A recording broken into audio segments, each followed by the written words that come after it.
So you want to stop attacking our fans and ask some random questions of ourselves? We've got random question time, and Sean, you picked this one because you got some crazy story, you got I don't know how crazy it is. It's a you got a story. story, you got a story. What's the Yeah, story? Ron asked, have you ever gotten a weird sunburn? And then his example was one arm out a car window in the shape of sunglasses or other shadows. And I actually intentionally got a weird sunburn. When I was a teenager, I was already obsessed with the idea of having a tattoo, and my parents aren't going to let me get a tattoo.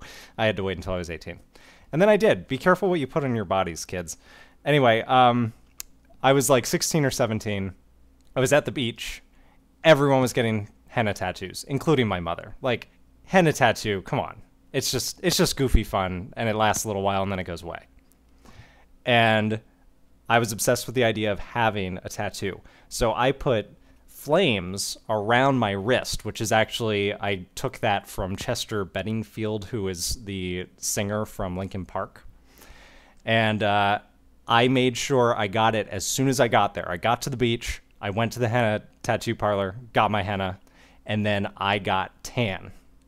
And when my henna tattoo faded, I had white flames burnt around my wrist for the rest of the summer. And I thought I was so cool. Whoa, Sean's such a badass. how old were you again? I was either 16 or 17. Did you actually think it was cool? Yeah. Huh? I have tattoos now, and I think that they're cool. They're cool. They're all in Latin. Yeah.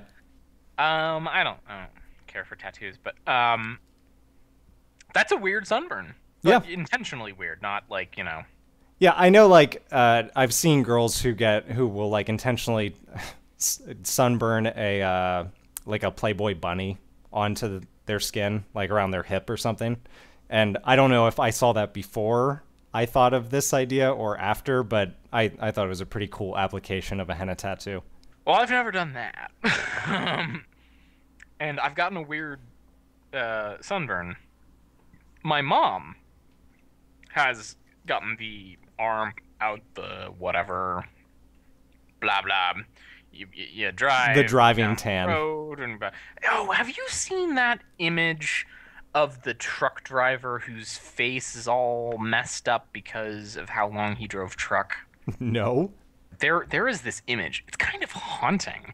It's like a 60 or 70-year-old man. He drove truck for like 40 years, and he only got tan and sun on one side of his face.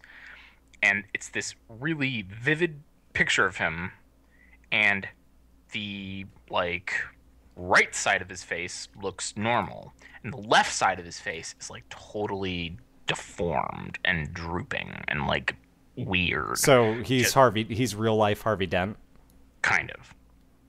My mom's arm is not like that, but like that does happen.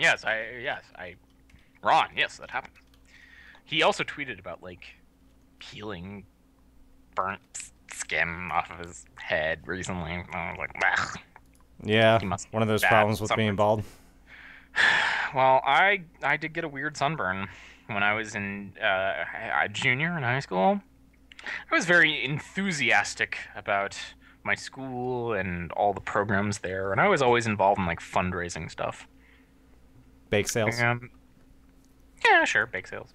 But actually, like a lot, like much more than bake sales. Like I ran, I don't know why bake sales came to mind. I ran haunted houses and like flower things for Valentine's Day. I was always the mastermind behind that stuff. Like candy I cane knew there was some sales. mastermind. It was you. It was me. And I ran. So we were trying to send our theater program, which I was a part of. We were trying to go to Scotland, which we did, and we did a whole bunch of fundraisers related to that. And one of them was a car wash. It was not my idea to do a car wash, but I was like, okay, we're doing a car wash. I will be like, let's do it. Let's wash some cars. And if you're in high school and you're thinking of the logistics a car sale and like the marketing of it. Washing the car is immaterial. Getting people to go to drive through your car wash is what you need to be focused on, Yeah. right? It is like you don't need like some big washing operation. You need a big show to get people to drive their car through it and give you money. And me You need and skinny teenage girls jumping up and down with signs. I didn't have that. So I didn't have that. So what I did and my friend, we were like comedians, or we thought we were. You know, we were funny guys. No, I get it. You're a real funny guy. You're funny. You're a wise guy. We were invested in the car wash. We wanted to make a lot of money. So we had a bunch of girls. We did have, girls in Some. bikinis who were washing the car, and then we were the ones who were trying to like get the people to go there. And like, we were like doing this whole show. We came up with this whole shtick on the side of the road and I have no idea if it was any good. It was like it was a long time ago. Some guy's driving past and he's like, "What is this, amateur hour?"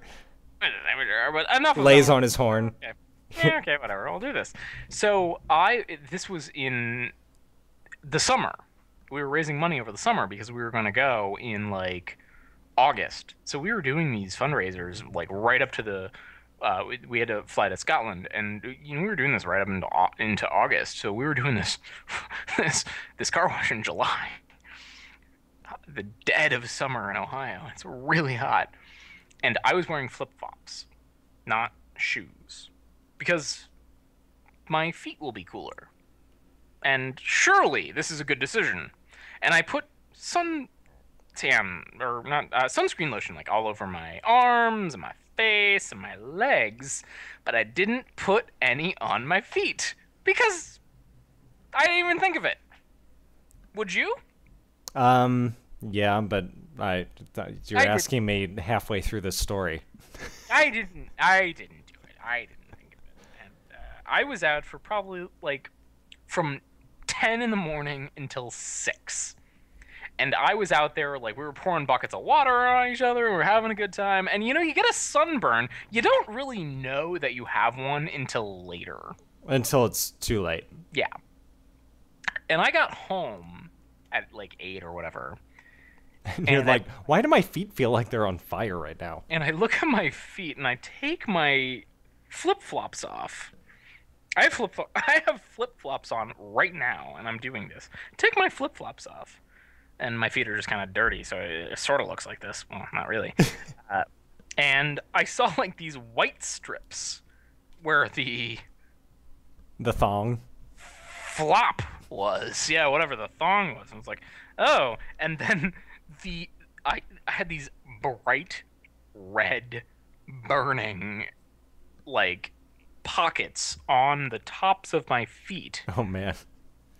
Where the sun had just been burning radiation down in my feet. And later, so my mom worked for a doctor, and I'm pretty sure he like diagnosed me. He's like, yeah, you have radiation poisoning in your feet.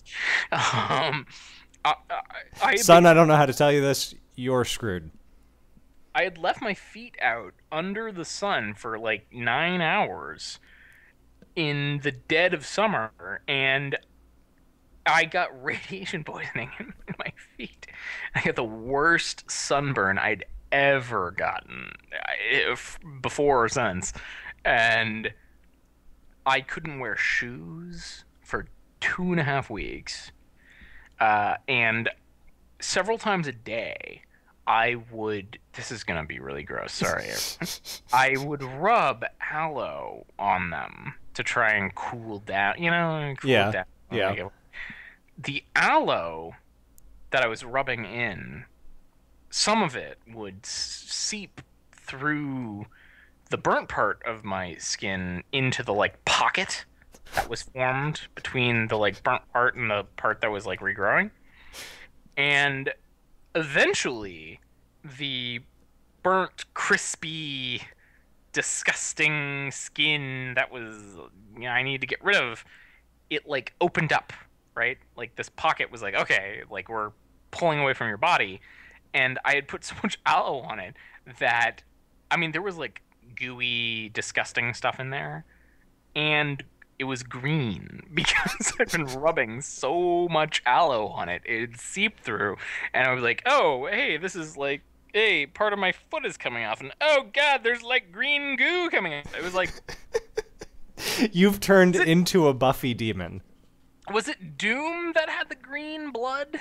What had the green blood? I can't remember. It looked like I was bleeding green blood. It was disgusting, and it was not cool, and we should move on. I'm sure this is the story that Ron was hoping to pull out of one of us. He was hoping for your story. Your story's good. Yours like, I'm a goofy teenager. I got a henna tattoo. I'm crazy. Mine was like, I've made poor decisions with my life. Like, I have cancer. Yeah, I'm gonna get foot cancer. Foot cancer. I mean, my feet look fine now. I'm looking. I guess they're fine. I don't know. We're doing this Christopher Nolan thing. We're gonna talk about Insomnia, but before we do that, we got two things. They're short. It's Google and Marble Hornets. Yeah, Google decided to hop in on our trend of talking about the latest unexpected technology releases, and Marble Hornets was so good as to release a new video today, just in time for us. It was today. It was very early this morning. I saw it last night. Or, I saw it today, but I saw it when it came out. Okay, I got the email when I woke up. I didn't see it before I went to bed. Well, I saw this movie by Ridley Scott, and when I got home, it was late enough that Marble Hornets was out. Yeah. That movie is Prometheus, and we're not going to talk about it. So Google has a developer conference. Wasn't there just a developer conference? Like, didn't we just do this? I didn't do that. Everyone's doing it. And hey, you know what? It's at Moscone West in San Francisco, just where WWDC was. How interesting. Microsoft. Watch the Google I/O keynote. My God. It was. Okay. Actually, I'll open it with this. They have a lot of music. They do some music. Google uses music in transitions, which Apple does not do, and it's a choice, and I think it's interesting.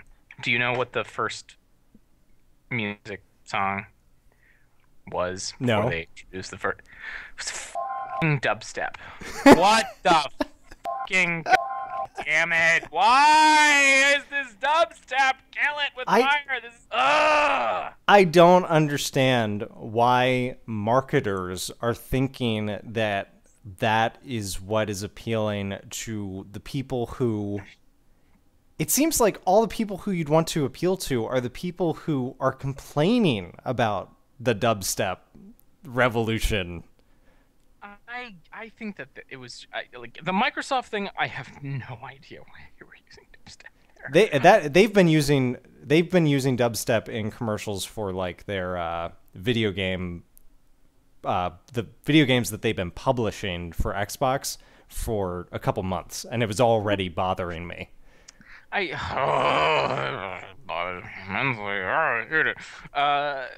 think that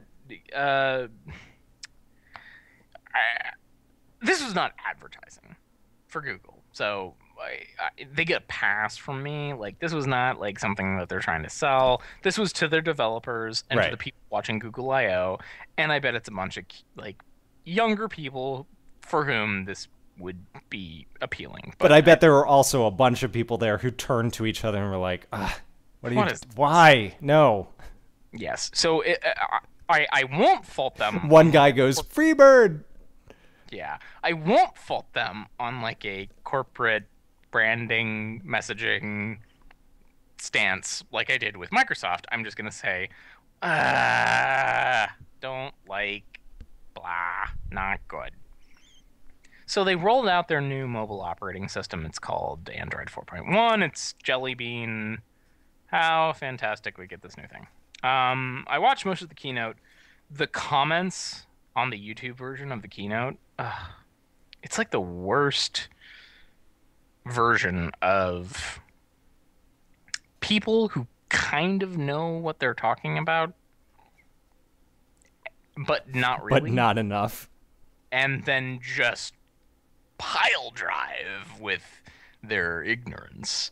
There's so many people like, this is gonna just destroy iOS. Look at all the stuff that's so much better than iOS. They rolled out three things. One of them is called Project Butter. Good name. It's about making the OS more responsive and less laggy. This has been a core value of iOS since the original iPhone. It's not something that Google focused on, and now they are, and they're like, oh, this is going to destroy iOS. It's like, no, they're just catching up here. That's one of the things that I have always noticed about iOS over Android. I mean, it's one of the most instantly recognizable things that when you see the transitions between programs, you're like, wow, my phone has never done anything that looks anything close to that. Yeah, and they did this really cool thing. I mean, like, I'm glad they're focusing on it. And they did this really cool thing. They had this, the keynote's pretty cool. And I couldn't watch all of it. I didn't see the Google Glass thing with Sergey Brin. Apologies. Maybe we'll talk about it next week. They did this super cool thing where they took a very expensive, very high-end camera and recorded in 300 frames per second an ice cream sandwich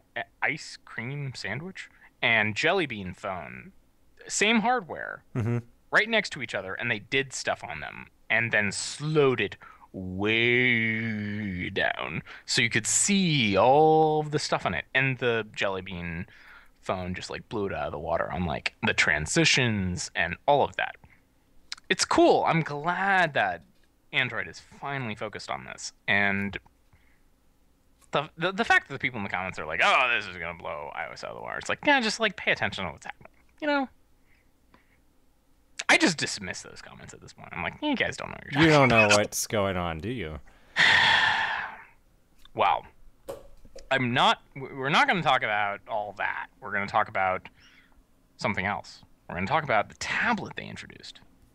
And Boy, everyone's getting a tablet these days, aren't they? yes, well, before we talk about it, Shawn, you have a tablet, right? I do. I have a Kindle Fire. I've said already I don't know if I would ever refer to it as a tablet because it does not feel like what I would expect a tablet to be. You have a 7-inch media consumption device. Yes. So, do you use it every day? No. Okay. Most days. Most days. But so how do you use it? Like, what do you do on your Fire? I watch a lot of Buffy. I will watch Buffy in bed a lot. I play at least 2 different games regularly. I have played several games on there. Lately, the only games I've played are Angry Birds Space and Peggle. And I read.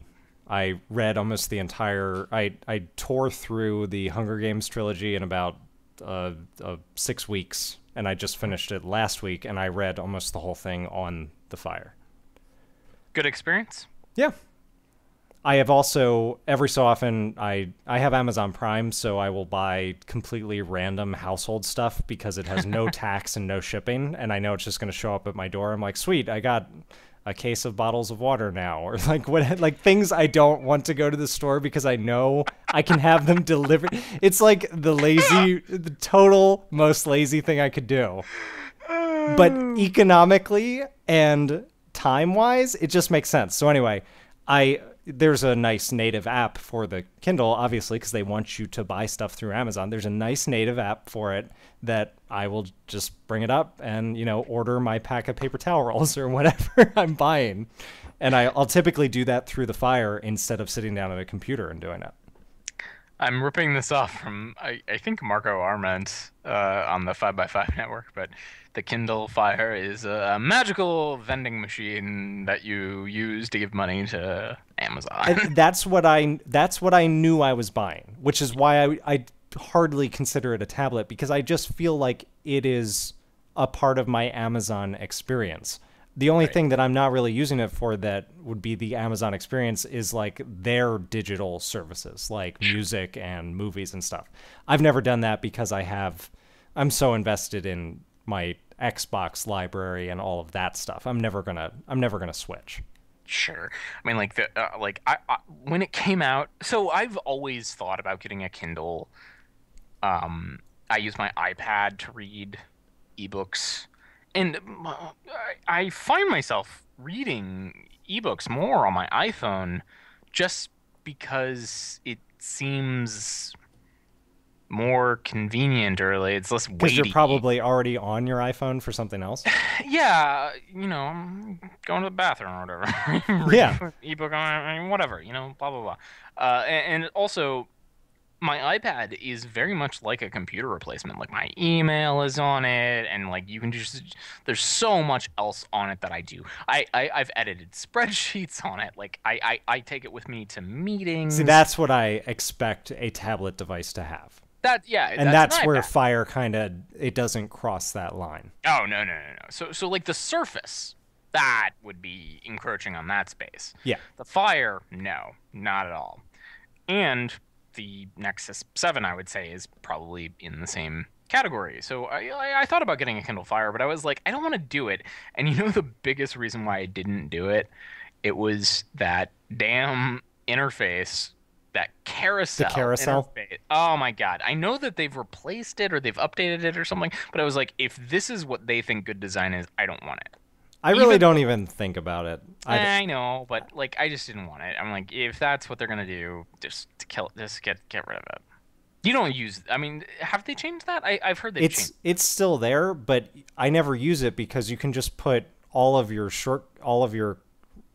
most used programs in a still box right below the carousel that will be on the screen every time you go to the carousel. That's a So tap. I just click the buttons right below it. I wish I could just turn it off because I just basically want a bunch of tiles, but it doesn't really matter because I'm never using more than I think you can see 8 to start, and when am I ever using more than 8 programs at once on that thing? They're still acknowledging that the carousel is useless by giving you an opt out. Yeah. It's like the desktop button on the Surface. It's Yeah. like we've got this whole new thing, but you can go to the We know that some people won't like this, so we'll include this other thing that You is still there. right. There's no OS 10 option on an iPad. It's like, no, you have to use this thing, and it works well. All these other products are like, you have to use this thing, but not really. You can use something Only else if you want to. You don't have to use it. I swear, it's fine. It's this or that. Or what's the Chevy Chase SNL? I'll try and find the link. It's a floor wax and it's a dessert topping. It's everything. It's all you want it to be. It's whatever. So the Nexus 7. This thing's a beast. Wow, $199? 190. That's what the Kindle is, right? Yeah, and I think that virtually guarantees that the Kindle cannot stay. Either Amazon is going to have to release a new Fire that is 199, or they're going to have to slash this thing in half. How much onboard storage do you have? Do you know? I honestly don't. Yeah, I mean, like, I love the new world we're entering where you don't know because it's not It important. doesn't matter. The 199 Nexus 7 is 8 gigs, and for 249 you can get 16. Okay. This thing's a freaking beast. It's got a Tegra 3 chip. It's got a beast of a GPU. It's got a pretty nice display. It's 12 something by 800, 1280 by 800. I don't know. It's full 16 by 9 widescreen if you watch a movie on it. I'm reading that the Fire is 8 gig and it Okay. is non-configurable. Okay, So you're just stuck with that. yeah, so the entry level model, the 199, it's same storage as the Fire. I think it's got micro USB. It's a beast. The design of it is both good and bad in my opinion. Um, yeah, I think the front of it looks like kind of not. It's not my favorite. The camera that looks at you, it seems kind of like big, and it's got a lot of side, I just think kind of doesn't look It's awesome. busy. Yeah, well, it makes the screen look small, if that makes sense. Even though it's not. Like it makes the screen because the sides are so big, it makes the screen look small. Okay. Um, the back is this like Apple will never do this, and maybe I don't wish they would, but I kind of do. The back is like soft touch rubber, awesome, Oh, okay. very nice feeling. It's like, and it's got like these little tiny dots in it, and the way that they said, Google said that they designed it was it's supposed to remind you of like the driving gloves of Steve McQueen in Bullet, and I'm like, that's awesome. I love that. Yes. Excellent reference, Google. Thank you, Google. I love that. And it's cool. And also, it's soft touch plastic. It's not going to be this slippery little thing like everything that Apple makes is. It's made of this aluminum. And, it's like, oh, you have a sweaty hand and bloop, Bloop. falls out. You can't put it on a sofa I've seen so many times, like my iPhone or iPad. You put it on a sofa and you're kind of like sitting down there, and it just very slowly travels. Do you have a mind of your own? Are you moving? Why are you moving that way? And it's because it's slippery, and that's the point they made. Oh, sidebar. This should have been in the follow-up. Sorry. In the last episode, we talked about the magnesium case of the Surface. Yeah. Okay. In the very latest episode of Hypercritical with Dan Benjamin and John Siracusa, they talked about the Surface and all of that, and John brought up something that I hadn't thought of: why the Surface might be made of magnesium. We talked about like, oh, maybe it's a design choice. Maybe they just wanted something that has great tensile strength, but it cracks when you put too much on it, right? As opposed to aluminum, which dents. Yeah. So John brought up the point that it could be, probably is, all of the devices that you can use to machine aluminum, Apple has already bought. Oh, geez. And there's just no capacity to make anything in mass of aluminum.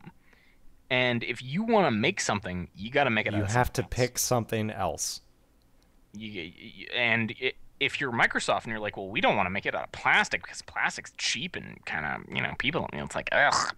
Yeah, we pointed out they were trying to make a vanity product, one that looked and felt nice. So, you go to all the manufacturers like, hey, we would like to make something out of machined aluminum. Like, well, Apple has bought all of our We've got this machine running until 2019. Right. Can we schedule you in after that? Yeah, you go to the next person, the next person, the next person. You go to a company that's like, hey, we heard you're building a whole new factory to machine aluminum. It's like, well, Apple helped us subsidize that factory, and they own the machined aluminum that comes out until 3029. So maybe Microsoft is like, okay, fine.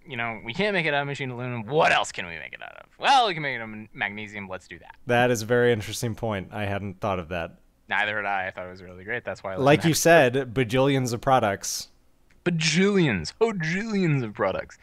The Nexus 7 is made out of rubber and plastic and whatever. It's and nothing new or exciting. It's got this Tegra 3. It's got like a 12-core GPU. It's got the very newest version of Android 4.1. It accesses Google Play, and it's $199. This is a very interesting product to me, Sean.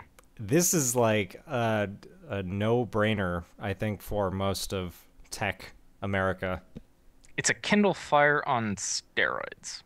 It's what I would have bought if I had known it was going to come out a year after I bought my Kindle Fire. Yes. And yes. And I'm about to, I think, shock most of our listening audience. Everyone better hold on to something. You sitting down? I have pre-ordered one of these things. It's going to be yours. It's going to be mine. I'm going to talk about it when I get it.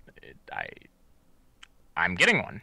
We're going to get the Carter critical eye on it. they've finally, it seems, if the demos are all true, it seems like they've got a thing that works, and it's an integrated experience. They worked on the hardware, they worked on the software. They're like, oh wait, it's our older systems seem laggy. Maybe we should think about that and make it less laggy. And it's got the Kindle on it, and like that's a big thing for me. I have a lot of books that I have bought on Kindle, Right. and I can read them on there. Oh, it's great. Even though, geez, the Kindle app, like, we could do a whole show about how bad the Kindle app is, but whatever. I can watch 16:9 movies on it, and it is Google's vision for Android now. The last version of Android I've seen is like 2.2 or 2.3, and I was like, nope, don't like it, get rid of it. This is like, okay, we've iterated for years, Carter. What about this? And I want to see it. I want to, like, okay, give it to me on your best hardware. It has a gig of RAM. It has the best processor, the best GPU. It's like everything that, it's so far and away, like nothing is holding you back. Show me what you can do with nothing holding you back, and I want to see it, and I bought it. I'm gonna play with it. Well, my world is completely rocked. Is it? I think some of the people are.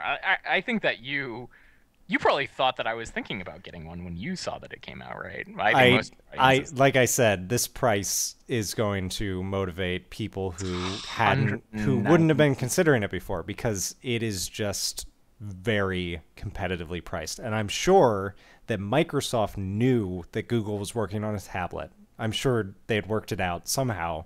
And when they announced was it a week ago or 2 weeks ago that they actually announced, they were probably just happy they had the leg up on the announcement, because they knew they were about to get slammed. Well, it's a different product, though. That's the thing.